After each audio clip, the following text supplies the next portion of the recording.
اسی لیے ہمارے بزرگوں نے، ہمارے نبی نے فرمایا کہ جب بندے روزہ سے رہیں تو وہ مسواک ضرور کریں۔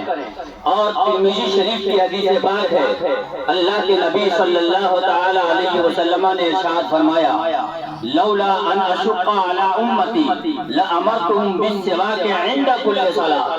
اللہ کے نبی نے ارشاد فرمایا اگر میں اپنی امت کو حرج میں پڑ جانا گرا محسوس نہ کرتا، امت کو مشقت میں پڑنا گرا محسوس نہ کرتا، تو ہر نماز کے وقت میں مسواک کرنے کو لازم و ضروری قرار دیتا۔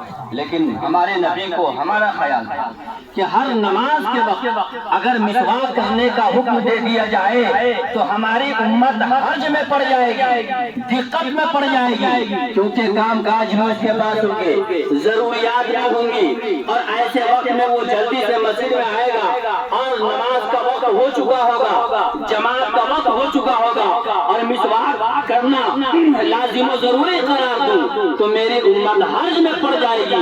ہمارا آپ کا خیال رکھتے ہوئے پیغمبر اسلام نے اپنی سنت قرار دیا لیکن لازم و ضروری نہیں قرار دیا ہے۔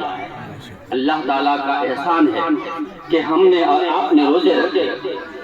ایسے متعدد حضرات جو پچھلے رمضان میں حیات سے تھے اس رمضان میں حیات سے نہیں ہیں، اور جو اس رمضان میں حیات سے تھے ضروری نہیں وہ سارے لوگ اگلے رمضان میں بھی حیات سے رہیں۔ اس لیے اللہ کی طرف سے جو مواقع ملتے ہیں، اللہ کی طرف سے جو ہمیں مہلت ملتی ہے، جو وقت میسر آتا ہے، اس وقت کو دین کے امور میں اللہ کی رضا اور خوشنودی میں ہمارا فرض کر دیتے ہیں، تو پروردگار عالم اپنی جانب سے اپنی رحمت کاملہ سے ہمارے اولاد کے اوپر انعام کی بارش برسا دیتا ہے۔ سبحان اللہ سبحان اللہ۔ اب یہ ہمارے اولاد کے اوپر ہے۔ ہمارا ضبط کتنا بڑا ہے، برتن چھوٹا ہو تو ظاہر ہے اس میں کم پانی آئے گا، برتن بڑا ہو تو اس میں زیادہ پانی آئے گا۔ اسی برتن کو عربی میں ظرف کہتے ہیں۔ جس کا جتنا بڑا ظرف ہوگا، جس کا جتنا بڑا برتن ہوگا، اللہ کے انعامات کو اتنا ہی زیادہ وہ سمیٹ پائے گا۔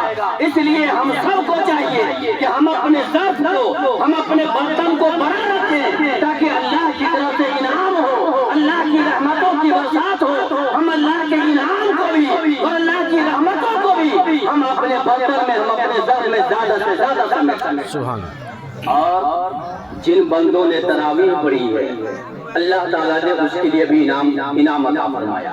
رمضان کے روزے رکھے، فرائض و نوافل اور واجبات کی اس نے کثرت کی اور پابندی کی، تراویح کی نماز پڑھی، اور عید کی نماز پڑھنے سے پہلے بندہ نے اپنی فطرہ کی رقم مستحق تک پہنچا دیا۔ مستحق کس کو کہتے ہیں؟